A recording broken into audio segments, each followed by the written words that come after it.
Всем привет, меня зовут Полина Факт, и сегодня я с вами поговорю о обрезке видео.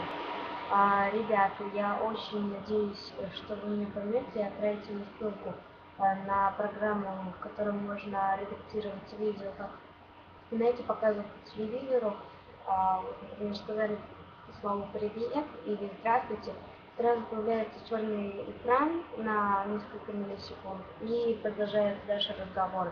Я не знаю, где найти такую программу с обрезкой такой. Ребят, пожалуйста, отправь мне мы с моим котеночком. Просим вас найти нам программку, чтобы мы смогли редактировать видео, и надеюсь, вы нас поймете. Спасибо за просмотр видео.